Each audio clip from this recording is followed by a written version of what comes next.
you all for coming. Before we start our two panels,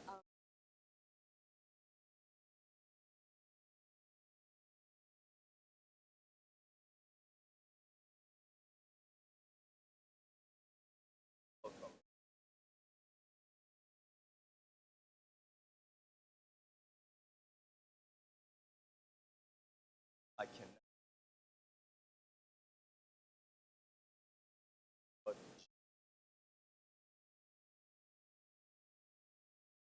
Offer us.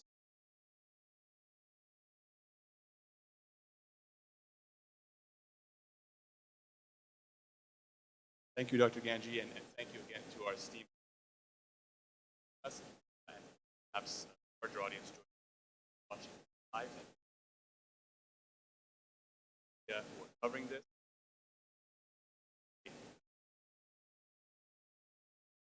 Thank you. Okay, on in Tehran, just to clarify. But without further ado, we'll get right into our first panel, talking about Malley's Iran deal, the triple threat for the American people, American national security, our allies, and the people of Iran. And to discuss that first and most important issue, we have some esteemed panelists. First, our moderator, Ilan, a longtime contributor and op-ed writer at Bloomberg, now at Commentary Magazine and the host of the Free Education podcast, and a fellow at the Clements Center. Mohammad AlYahya, a fellow at the Hudson Institute, formerly of Arabic English, and a longtime commentator, analyst, and expert on Saudi Arabia, U.S. relations, and the Middle East more broadly. Victoria Coates, a former member of the National Security Council, focused on the Middle East and a real leader on Iran policy there. I should mention that it's actually Dr. Victoria Coates, a doctor in many ways, and certainly much more expertise than me, and now at the American Foreign Policy Council. Ilan Berman, also at the American Foreign Policy Council, Senior Vice President there, and a longtime friend of NUFDI, someone who studied Iran, the Iranian diaspora for many years, and my colleague, Navid Mohebbi, Policy Fellow here at NUFDI, formerly, unfortunately, a political prisoner in Iran, where he was one of the youngest activists, actually at the time, the youngest imprisoned journalist anywhere in the world, here to talk with us about the impacts of this deal for the people of Iran. So welcome each of you. Thank you. The microphones that you have to share, I apologize, are in between you panelists. If you just turn them on, we'll get started. But first, I will give it to Eli to get us going. Thank you so much. So we are here to talk about the attempts to revive the JCPOA. I'll just start off by noting that it has been almost a year since we first heard from Secretary of State Antony Blinken that time was running out to reach a deal and that American patience was not infinite. Well, it appears to be infinite from where I'm sitting, because it seems like at every moment that the U.S. is ready to sort of walk away from the table, they end up staying. That said, the reports in the last month are that President Biden himself opposes lifting any designation of the Iranian Revolutionary Guard Corps as a designated terrorist organization, and that this is a kind of final sticking point that the Iranians demand for any kind of re-entry into the deal, which is not even that, because there are all these other sweeteners. So it's JCPOA minus. So my question for the panel, and maybe we can start with you, Navid, is just kind of go through, at this point, is there even a meaningful negotiation? Do you think at this point there really is an opportunity to get some sort of Iran agreement? Is that still something that could happen?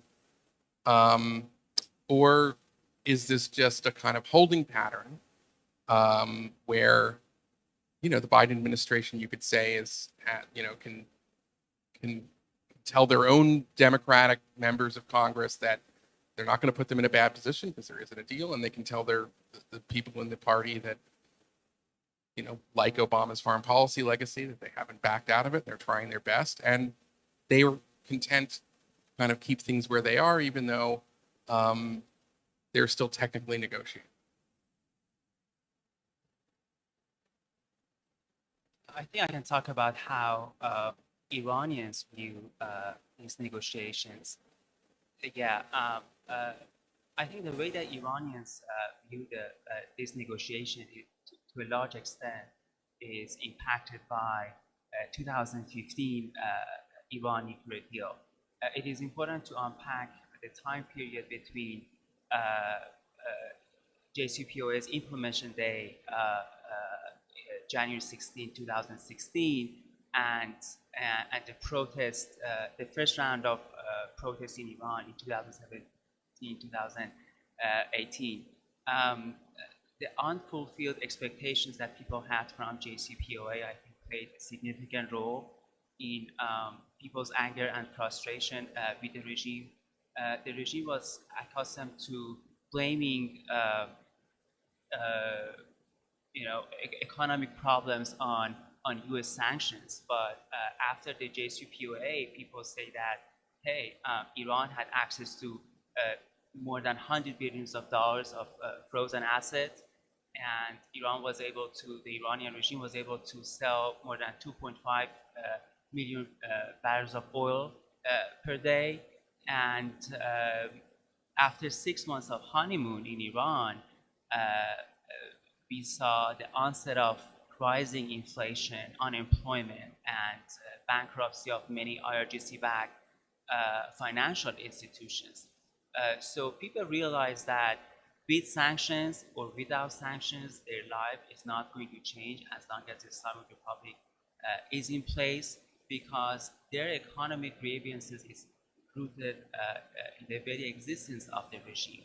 And that as long as Khamenei continues his expansionist agenda in the Middle East, Iran is going to be an isolated country and at odds with the international community. And I think 2017-2018 uprising was a moment that political realities in Iran changed, because so from then up until now, we have witnessed more than 5 rounds of uprising in the country, unprecedented in the history of the Islamic Republic. And the way that Iranians view these rounds of negotiation is that we have gone through hell in the past 5 years. We have suffered a lot. And I think it's, I'm not saying that they necessarily welcome additional sanctions or they are in love with sanctions, but they say that to bring down the regime, it's necessary to continue the sanctions. And after what they have gone through, they like to see a light at the end of the tunnel. I think that's how so many Iranians view these negotiations. I don't think that they expect any change in their day-to-day lives, because they have seen what happened after 2015. Let's not forget that the first round of uprising in Iran, more than 120 cities, happened while Iran and the US were in the deal. And despite that, because of regime's mismanagement and lack of foreign investment, so many of foreign companies were afraid to invest in Iran, even though they were allowed to invest in Iran. Because of these historic problems, I think with or without sanctions, Iranians do not expect any change in their life.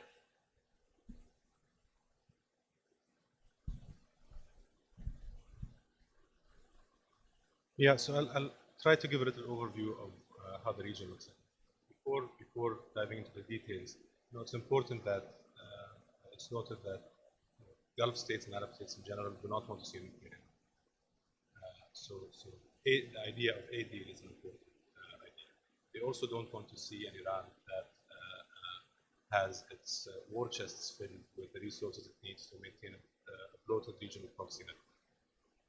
And in that regard, there is Navid said, people see this current JCPOA as an extension of what happened in 2015.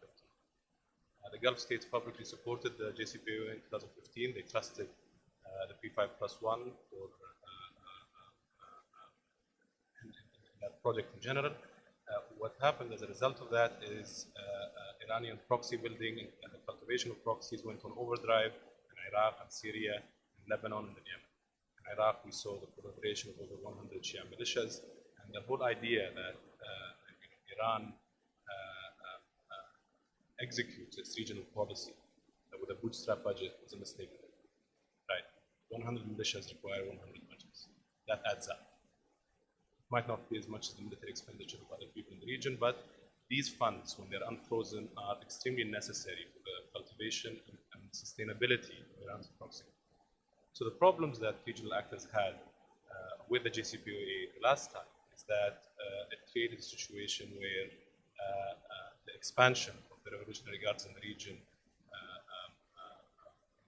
really and that also meant increased aggression in countries like Saudi Arabia, the Arab Emirates, and state failure, which is considered by these countries a long-term national security. So from their perspective, this short-term solution for the nuclear issue of Iran was creating more medium-term or long-term or even permanent problems in places like Iraq and Syria and Yemen and Lebanon. For Iran to be able to spread its influence in these places, it's a requirement that there is no state power and no strong central government. Right? You're pitting two concepts that are at odds against each other. And that's something that is a problem. It's a long-term problem. The issue some regional actors today have with the deal is that it's a very temporary. In 2015, it might have made a little bit more sense. Today, sunset clauses end in 2031, and all leverage will be exchanged for these temporary nuclear restrictions. Where does that take us in 9 years? Is it going to be a situation where Iran is free, Iran will be free to jumpstart their nuclear program and get their centrifuges back running in Fordo and return back to nuclear blackmail? And it will do that after having its war chests filled by all of the sanctions. So people in the region are looking at it, I think, on a more long-term, more strategic level, and they can see the writing on the wall because they tested Iran. They went against their intuition and said, maybe the P5+1 knows something we don't about this current, quote-unquote, reformist government in Iran, and that was proven false. The reformist government in Iran spread its tentacles across the region much more so than Ahmadinejad did, much more so than the wing that's described as hardline, and a lot of proponents of the deal try to scare people with. So the situation that exists today is that state failure that is caused by the return to the 2015 JCPOA has returned, has cemented itself across the region. The problem is in Iraq, the problem is in Syria and elsewhere. The Russians now have a foothold for the first time since the collapse of the Soviet Union in the Eastern Mediterranean. This is new. This is viewed by many in the region as a result of the Syria policy by the United States. Nobody asked to engage with the Russians. The introduction was made here by the policy that is here in the United States, and there is this sort of banner under which engagement with Iran was carried out, which is de-escalation and engagement. We have to de-escalate and engage. And in Syria, that meant ceding territory to Iranian militias and to the Russians. One has to wonder whether this actually is de-escalation and engagement, because certainly the Iranians understand that it is time for escalation and disengagement as soon as they hear that coming from the other side. So people are a bit confused in the region right now. Do they de-escalate and engage with Putin, or do they not engage with Putin? So there's a little bit of confusion to answer the question of the region.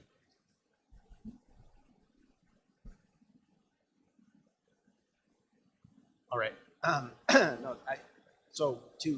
As we go through, I think you're going to see a lot of commonality of opinion on this. I would point out three things that I think are useful to think about. And Eli, you used a really interesting term when you started the conversation. You called it the JCPOA minus. And I've been trying to trademark that no, but I think that's exactly right. I think that's exactly right, because what you see is an agreement that has a series of material deficiencies. And material deficiencies that, if anything resembling what is being negotiated in Vienna comes to pass, we're going to have significant national security concerns. Right? So first of all, you see a situation where the goalposts in terms of U.S. policy have shifted pretty dramatically.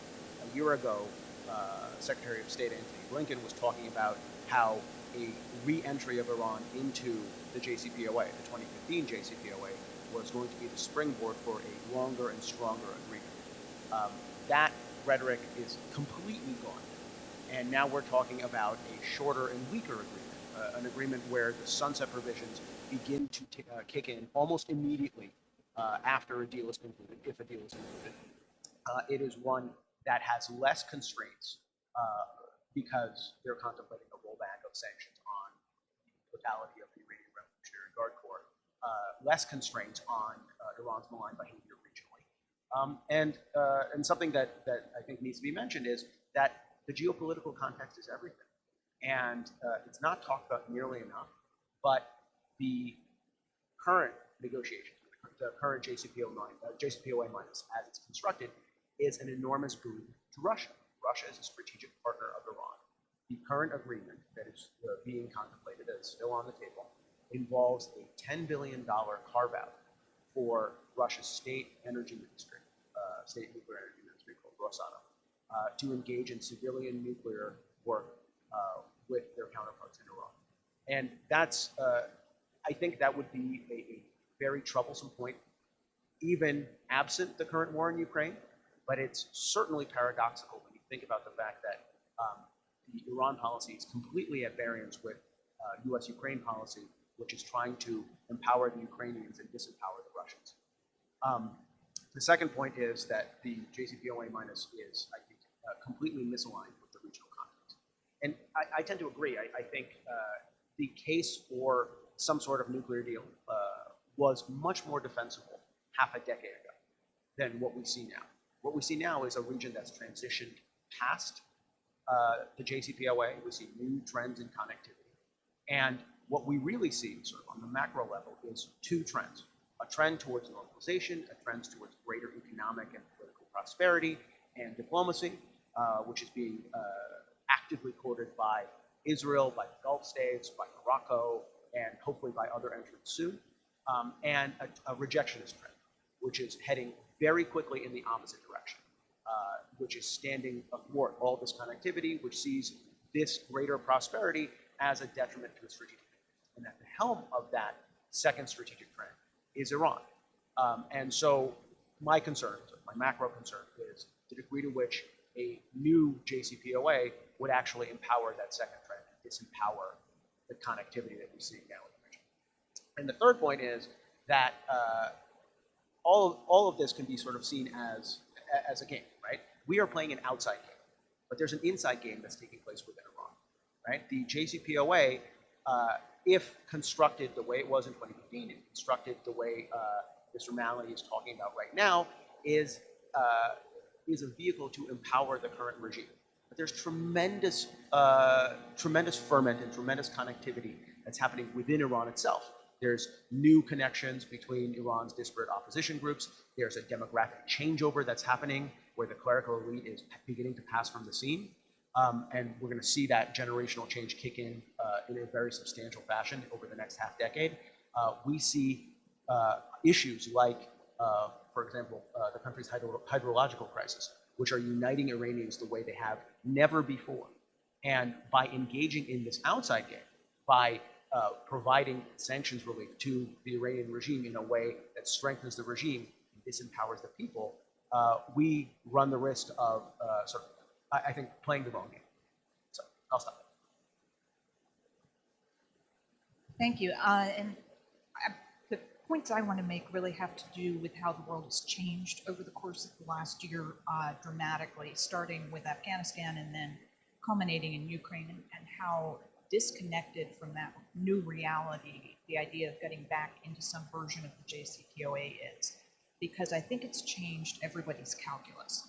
And the administration does not see this. They have this ability, which is remarkable, to stovepipe different issues. And I think the failure of their ability to grapple with what was actually happening in Afghanistan and the catastrophe that was for the United States, the way the surrender was executed, we will grapple with that for decades, I think, to come. And that changed everyone's calculus. I think it changed Putin's calculus about Ukraine. I think it potentially changed Xi's calculus about Taiwan. And it may well have changed the Supreme Leader's calculus about whether they wanted to push towards a nuclear weapon sooner rather than later. So things I would have said were hugely unlikely a year ago either have come to pass or are realities we have to grapple with. In terms of the JCPOA, I think this minus version was fatally flawed from the outset by the acceptance of the administration of a negotiating structure in which they did not talk directly to the Iranians, but rather employed the Russians as a go-between, which means we have actually no idea what the Russians are or are not saying to the Iranians, because we're trusting the Russians, who have proven themselves extremely untrustworthy. And I would argue that the illusion of cooperation with the Russian delegation, particularly around Christmas, when Ulyanov was credited with saving the negotiations, and the cables write themselves that must have been coming back from Vienna saying, oh, Putin's saber rattling, he has a domestic political audience, but he really, is our partner here. They understand that that we have to get to this deal. And it explains the administration's otherwise inexplicable behavior in January when the president went to Capitol Hill to lobby Democrats to vote against Nord Stream 2 sanctions because he wanted to preserve the JCPOA negotiations. All that did was prove to Putin that he could walk into Ukraine and that the Americans wouldn't do anything. And the last point, which I think is critical, is at the beginning of the invasion of Ukraine, Putin put everything on the table up to and including nuclear weapons. So we went around wringing our hands about escalation. He's already gone to 11. It's not, everything is on the table, and President Biden said, we are going to be restrained in what we do because Putin has nuclear weapons. So if you're the supreme leader, what does that tell me? If I have nuclear weapons, the United States will be restrained in its behavior towards me. And I think that was a deeply dangerous message. And so, quite frankly, whatever, if anything comes out of Vienna, whatever it is a work of paper it's written on. So I think fatally falls from the outside. I want to follow up on that last point, Victoria, because don't you think the Iranians understood that lesson before? The fact that Gaddafi had cooperated with the George W. Bush administration, and then after he threatened to wipe out his second largest city, lost his regime and life. That's a pretty clear lesson there. It seems like everybody knows if you're a thug, you should have nukes. No, that's very true. And I've always been of the mindset that it really doesn't matter whether we have a deal about Iran's domestic nuclear program once the North Koreans tested a small weapon. Because they'll sell it to anyone. Now, if I were purchasing a nuclear weapon, I probably wouldn't purchase it from the North Korean because their stuff isn't all that great. But it is on the market. And so if the strategic decision is made to pursue a nuclear weapon, a domestic deal doesn't stop. Okay, so I want to steel man, since we don't have representatives from the other side. So let me offer a few provocations. My views are well known on this. But what do you say from just the perspective of the Iranian domestic audience that, okay, we know the regime is corrupt. We know that they're thieves. And we know that a lot of the sanctions relief that should be coming to make our lives better will line their pockets and fund proxy wars in the Middle East. But at least some of it will help us, and things are really awful right now. And historically, and this point I do believe, I'm not just, it's not a provocation, is that historically, sanctions like this really, there's not a lot of scholarship that would connect pressure on a regime like this, these kinds of big sanctions, to ultimately a democratic transition. But there are other factors. It's much more domestic. It's about earning the trust of. So why wouldn't people whose only interest at this point would be the Iranian democracy movement just simply say, fine, relieve the sanctions, but what we're really interested in is a U.S. policy that's firmly in helping us and our sort of liberal democratic movement in Iran, and the sanctions really are not that much of a problem.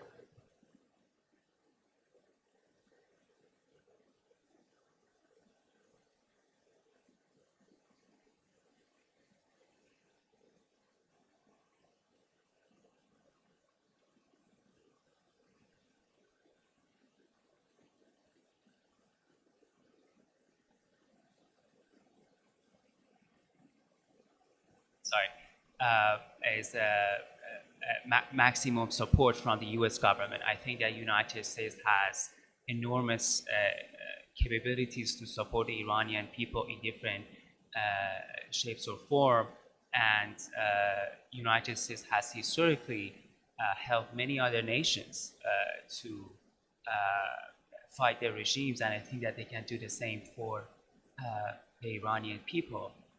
But something that I wanted to add on what our other panelists said about the impact of JCPOA in the Middle East is that in 2015, after JCPOA was signed, Syrian government, Bashar Assad, was on the verge of collapse. Iran was able to use the money that US allowed them to get access to mobilize Fatimiyun branch, to mobilize Zainabiyun branch to fight in Syria. It was around the same time that Houthis in Yemen accelerated their offensive in the war in Yemen. It was around the same time, after 2014 war between Hamas and Israel, Iran used that money to equip Hamas and Islamic Jihad movement with artilleries. And it was around the same time that Hashr Shabi was able to expand its influence in Iraq. So we should never forget the price that people in the Middle East paid for JCPOA. 500,000 people died in Syria. More than half of the population was displaced. So when they say that the deal was working until President Trump abruptly put out the deal was working for who? For the people in the Middle East, for the Iranian people, which never benefited from the deal, or for the US national security. Iran was a threat for US national security before the deal and remained a threat after the deal. I think the deal was working for no one except for some people in Biden administration. They had a naive understanding of the Middle East. I remember reading Obama's worldview in the Middle East, the Atlantic. He said that we should share the Middle East with Iran. He said that Saudi Arabia should learn to share the Middle East. Should learn. Which, by the way, is terrible for every non-Saudi in Iran. There's a bunch. How does that sound to a Jordanian? But the problem is that Islamic Republic in Iran, they happily take their half, and then they use the money to fight for the rest of it. Iranian regime is a revisionist country. They are at odds with the international order. They are at odds with international norms. Khomeini publicly says that we never stop fighting for what we believe in. We never stop, our fight against Israel. So they are not your average dictatorship. Their naive understanding of the Iranian regime is the core of the issue. And now the reason that they are trying to revive the deal is because they want to protect their legacy. Well, I just want to say, I want to emphasize, put an exclamation point on that as a brilliant, brilliant insight, which is that in Ukraine right now, the United States and its allies all over the world are fighting against the idea that large states have regions in which they can disregard the borders of smaller and weaker neighbors. And that baked into the idea or the policy animating the JCPOA is the opposite of that idea, which is that big powers like Iran have certain prerogatives that smaller states don't have, and that their territory in ways can be compromised.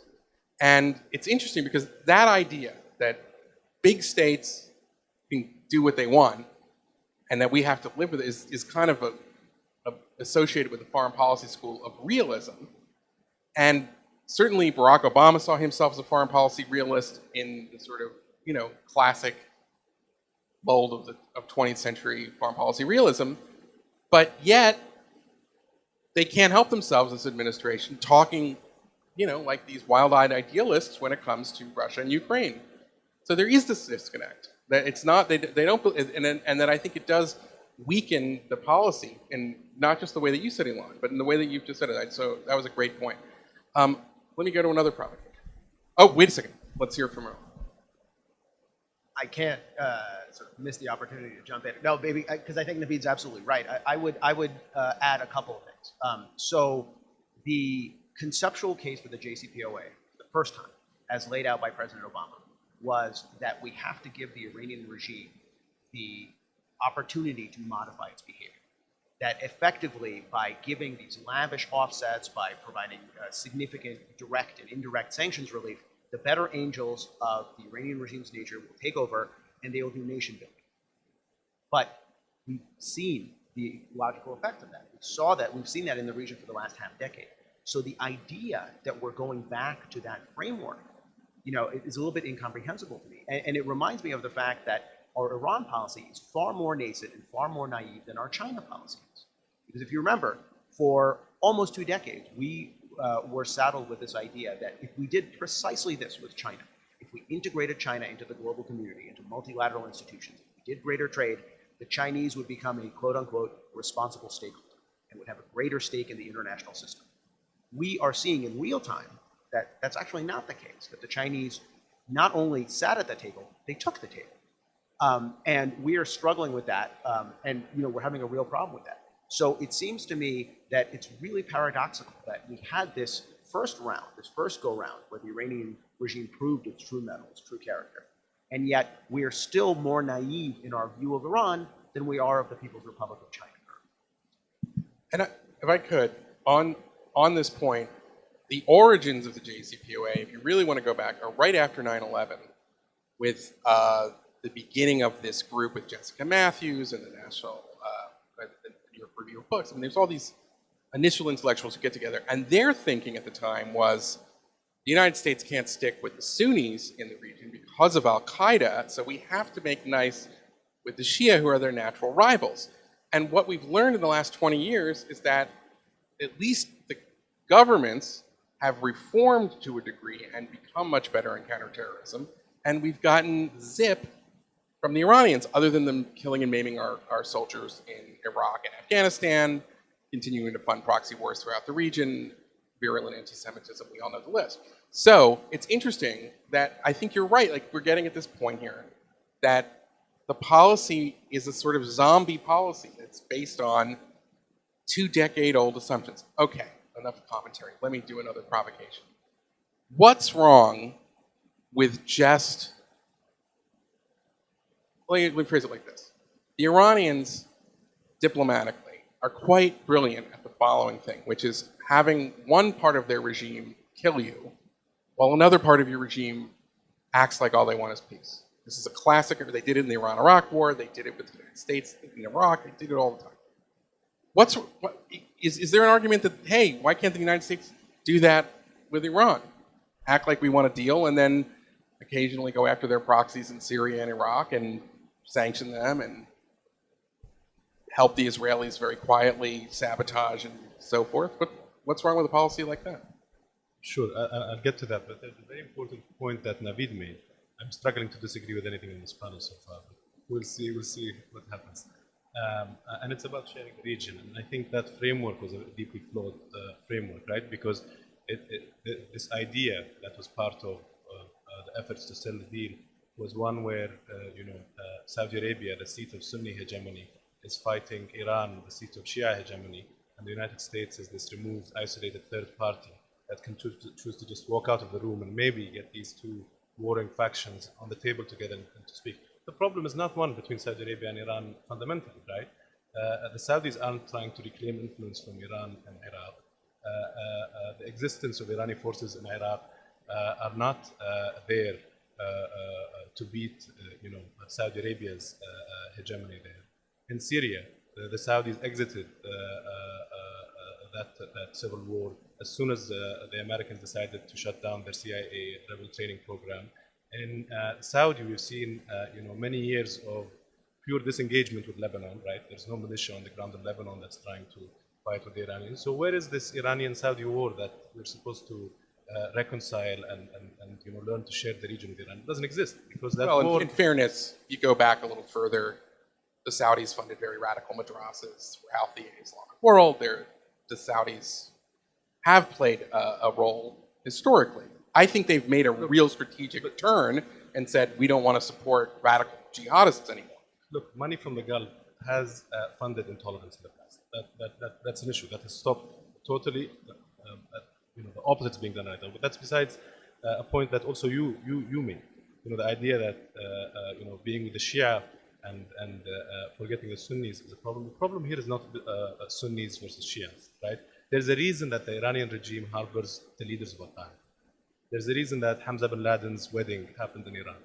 There's a reason that Abu Khair al-Masri lived in Iran under an alias as if he was some school teacher from Lebanon, and the Israelis took him out, I think last year or the year before. There's a reason Saif al-Adl was also in Iran. The leadership of Al-Qaeda all exists in Iran, not because they share some sort of theological intersection. It's because they share a certain worldview. And that worldview is an anti-Western worldview. And it's a worldview that holds Saudi Arabia accountable for being some sort of tool of Western imperialism. So insofar as it is this tool of Western imperialism and American hegemony, they will fight it. And that's the struggle, right? If the Saudis decide one day to be anti-Western and anti-American, I'm sure the Iranians will come around. They'll come around very quickly, right? Their problem is not with Saudi Arabia because it's a Sunni power. And the problem that Saudi Arabia and other US allies in the region, Israel included, has with Iran is not because it's a Shia power, right? The problem here is about a Western-led regional security order, where you had states like Israel and Saudi Arabia who were called on sometimes to protect that regional order, but also were beneficiaries of that regional order.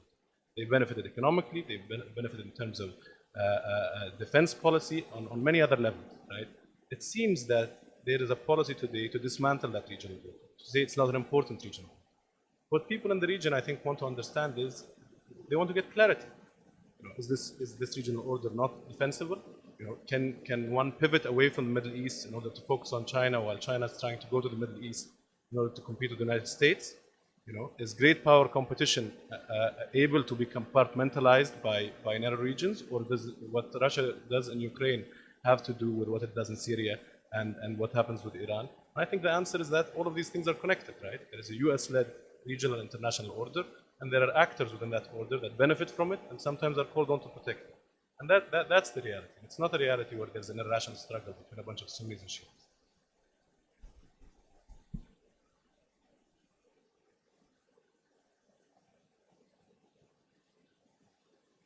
What's sort of clarifying in my mind in terms of the administration's ability to stovepipe different aspects of Iran goes back both to the JCPOA and to the Paris Climate Accords, and I think that both of those for Obama were monuments to collective diplomacy, that they wanted to exist in a world where the United States restrained ourselves somewhat and would set a very good example that others would then emulate. But to Ilan's point about China, as we look at both Paris and the JCPOA, in which I think the Europeans and the Americans naively believe that the Russians and the Chinese would participate on these things for the greater good of humanity, that we all want to save the planet, we all want to prevent Iran from going nuclear.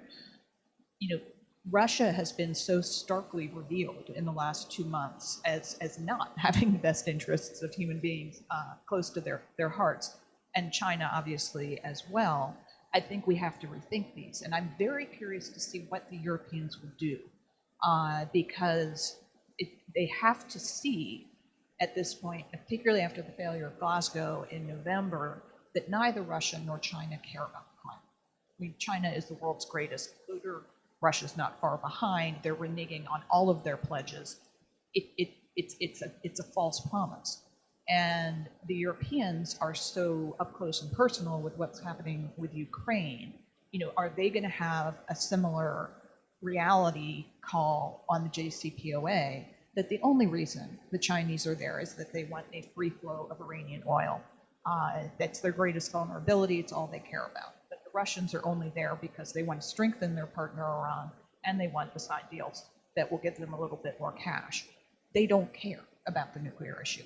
It's not part of their calculus. And if the Europeans wake up to that, and there's a change in the U.S. Congress, I think the vote last week was extremely important on the, especially in terms of Democrat participation. You know, this whole thing may just go up in smoke. It's part of this kind of new reality we're finding ourselves in. That's an excellent point. But I want to return. Is there, and for what it's worth, this is me provoking you, panel. Is there a benefit, or does it really matter? Let's say Biden was only continuing these negotiations for his own narrow domestic political interests. Is there a price that is paid for pretending to continuously want a bad nuclear deal with Iran? I'm not talking about the deal itself, which I think all of us would agree is bad, but is there a problem with, you know, having the most supine diplomat in American or foreign policy official in Rob Malley representing American interests, presenting this kind of face of, I don't know, you could call it appeasement, you could call it diplomacy, whatever you want. And, you know, and if nothing comes of it, is there any harm? Yes, I think it's very harmful. That creates a very major problem. Let me explain it this way. I remember in the debate between Republicans and Democrats in 2014, 2015, the disagreement on how to approach Iran's nuclear program. Republicans were saying that we need to have a comprehensive deal that addresses Iran's regional aggression, ballistic missile program, and Iran's nuclear program. But the opponents were saying that, well, it's very tough to achieve everything all together, so we should go case by case. But the problem that kind of approach, case by case, let's solve Iran's nuclear program and then let's go to other issues, is that based on JCPOA, U.S. agrees not to sanction the Iranian's oil sector and Iran's central bank, two main sectors that in 2015 brought Khamenei to its knees to agree to the deal. But if you already agree not to use these two types of sanctions, how are you going to address Iran's ballistic missile program? How are you going to negotiate with the regime about its aggression in the Middle East? So you're not going to have pressure tools anymore, and it's going to be like John Kerry's negotiation with Bashar Assad. You know, they had 15 rounds. Bashar Assad was saying that we are already winning, and U.S. is not going to attack us. There's not going to be any consequence. We cross the red line and nothing happens. So why should they, give more during the negotiation? Why should even they negotiate? So I think that the problem with this approach and the consequence of, Biden reviving the deal is that other issues are not going to be solvable anymore because you don't have any pressure tool.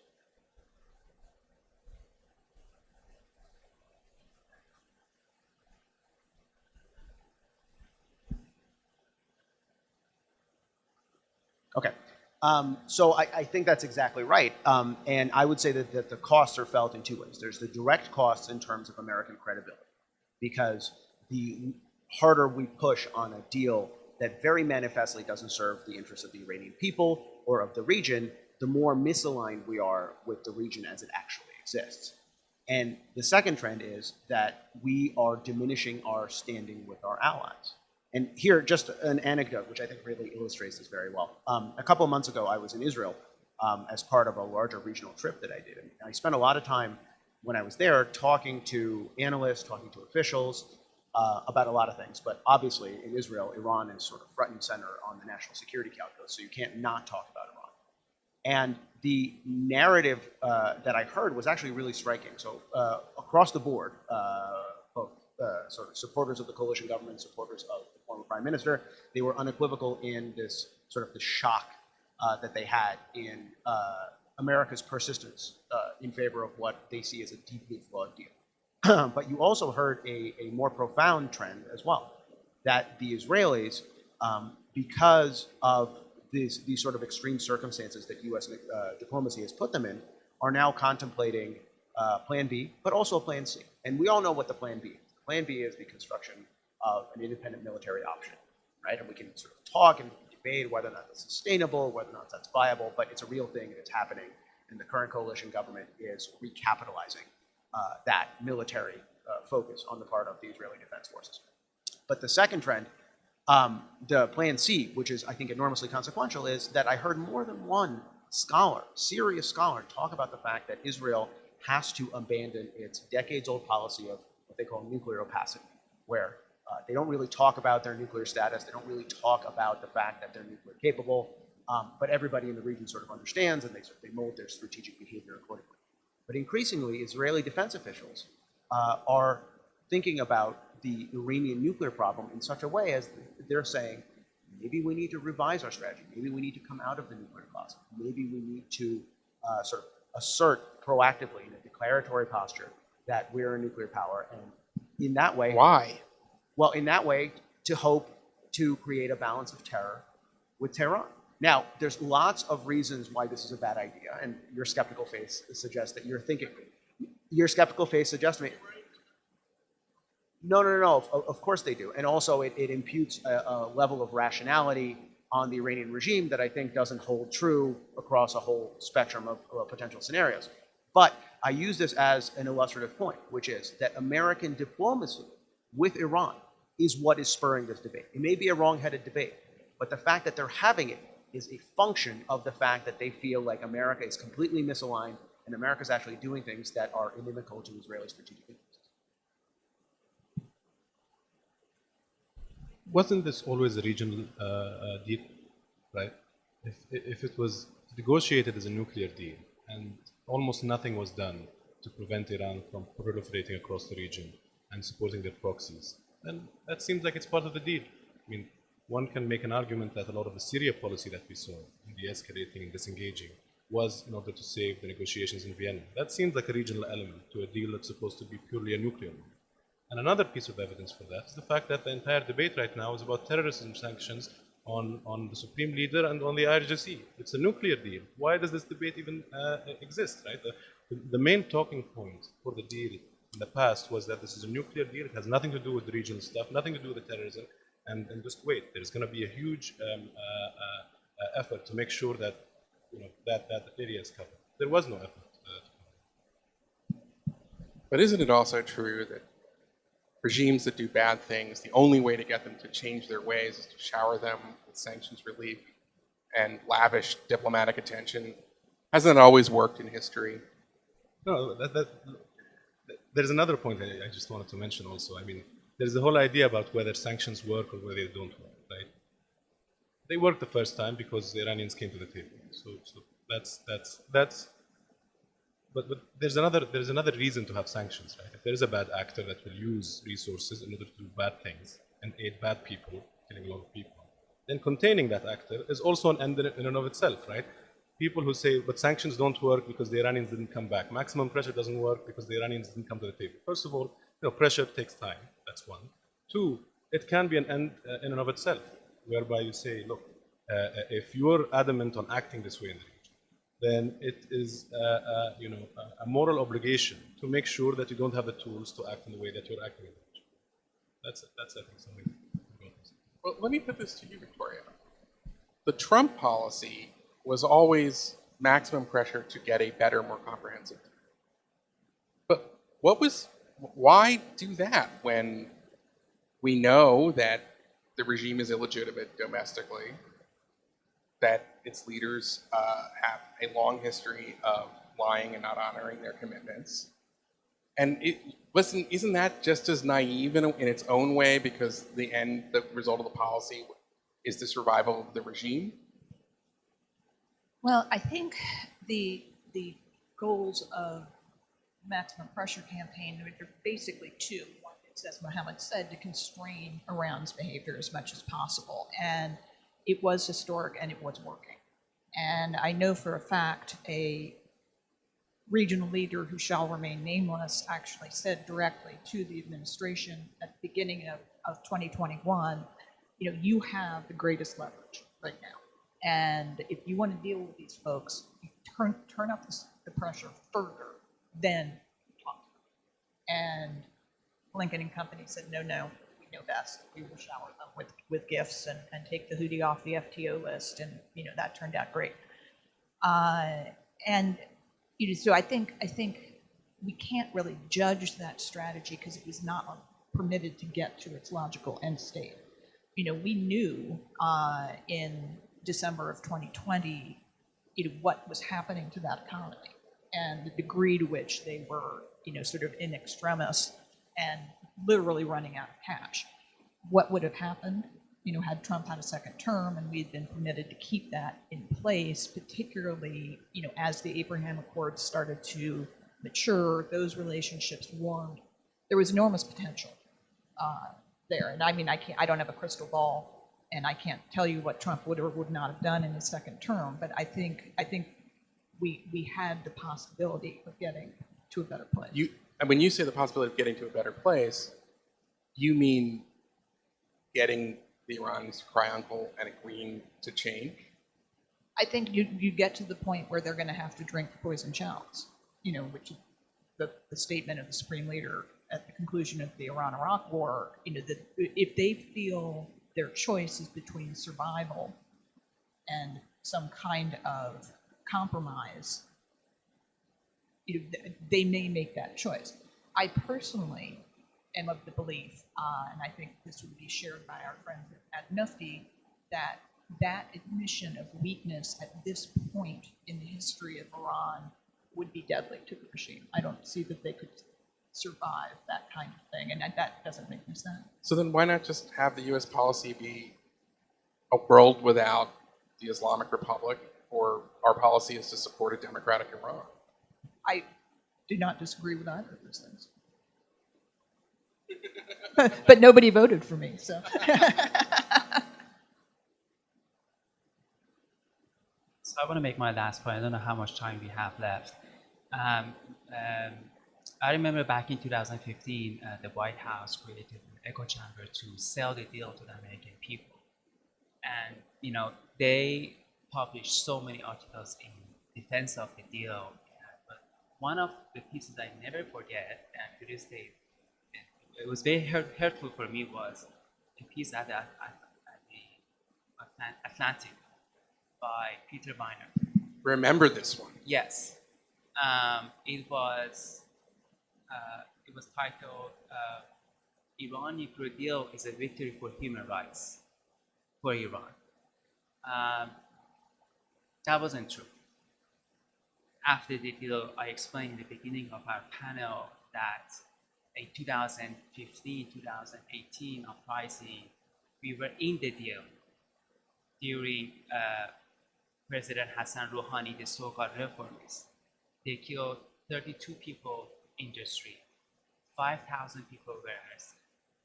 In 2018, the human rights situation in Iran was so bad that Amnesty International called it a year of shame for Iran. At least I'm happy that this time around, they're not trying to sell the deal as a human rights deal. They should never do this again, because Iranian people who are living under this pressure, they see that kind of things. If you want to make a deal, that's fine, but don't try to sell it as human rights thing for the Iranian people, which was never true. And the whole idea that if you have economic relations with a country, somehow political atmosphere is going to open up. I mean, that's wrong. We did the same thing with China. As the economy grows, the repression tool, the repression machine also grows. So that's a failed policy, and it's never going to work. And as I said, I'm happy that this time around, the Biden administration is not trying to sell this deal as a human right thing about, they're just side. That's fine. Now, if they could just stop trying to sell it as a non-proliferation deal, you might get somewhere. I think Navid's point is exactly right. I would just add to a couple of ideas, because I think this is a teachable moment, not just for the Democrats who are in power, but also for the Republicans who are not in power. Because my biggest complaint, and Victoria knows this, we've had this chat often, about maximum pressure was the term itself, maximum pressure, because it seems to connote that we're doing everything we can. And that's actually not true. There could have been greater emphasis, greater overt emphasis on human rights in the Trump administration. I know there are folks who are working very diligently behind the scenes, but this is also a pathway, right? Just sort of tee up the next panel, but this is sort of a pathway that we should focus on if we're going to revive, revitalize, reorient Iran policy, right? The human rights issue. For me, the long game on Iran policy has always been the direction, the trajectory of the Iranian public square, right? And in Iran itself, you're seeing tremendous Berman, tremendous demographic and economic changes and political connectivity that you didn't have just a few years ago. And any American policy that doesn't really tap into that, that doesn't understand the dynamics of this very vibrant population, frankly, it's only elites talking to elites. And here, I'll end with this. I don't often quote Henry Kissinger, but in this context, I think it's appropriate. Henry Kissinger, back in February of 2008, gave this long-form interview to the Financial Times. And he talked about this idea that Iran needs to decide whether it's a country or a cause. And my argument is Iran has decided. Iran wants to be both, and we've given it the tools to be both. So any future American policy has to keep that in mind. If you can keep the regime from acting like an ideological movement that's seeking to expand its borders outward or make it more difficult for it to do that, the rules of the road governing normal nation states will begin to kick in much more. It doesn't mean that Iran is a good regime. It doesn't mean that we shouldn't seek a fundamental change in Tehran. But right now, you have the worst of all possible worlds. We don't have leverage, because we've frittered away our leverage over the last year. You have an emboldened Iranian regime that's acting much more like a cause than it is as a nation. And any American policy that furthers this inversion of the proper equation, I think is a bad. One quick addendum to that is, there is this kind of pervasive narrative that the Iranian people are apathetic, that they don't want change, they're scared of becoming Syria, they don't want to become Iraq. And I do think one thing that we were not great at, and we might have gotten better at, was broadcasting the message that no, the United States is going to stand with you, you will not be Iraq. And it's something Ellie and I have talked about, and hopefully she'll talk about in the next panel, is, what is the plan for Iran? Can we start to put together, a construct and publish it and say, these are the sorts of institutions we would help you build. These are the sorts of resources the international community is prepared to offer. And because you have this coming out of China too, the Chinese people are incapable of democracy. Well, look across the strait at Taiwan. They are not incapable of democracy, and some of them really like it. But this is what the regimes repeat over and over again. And I think we have to get into the business of countering that and offering an alternative. You're absolutely right, Victoria. But there also has to be an understanding that if you want democracy for Iran, it doesn't mean that you want a redux of the 2003 Iraq war. That we have to destigmatize this idea. Because 25 years ago, this was both the right and the left agreed. It would be better if people, had control over their own destiny in these countries, as opposed to now, where you have very strong voices in both parties that will say you're a warmonger because you think countries like Iran should respect the human rights of their citizens.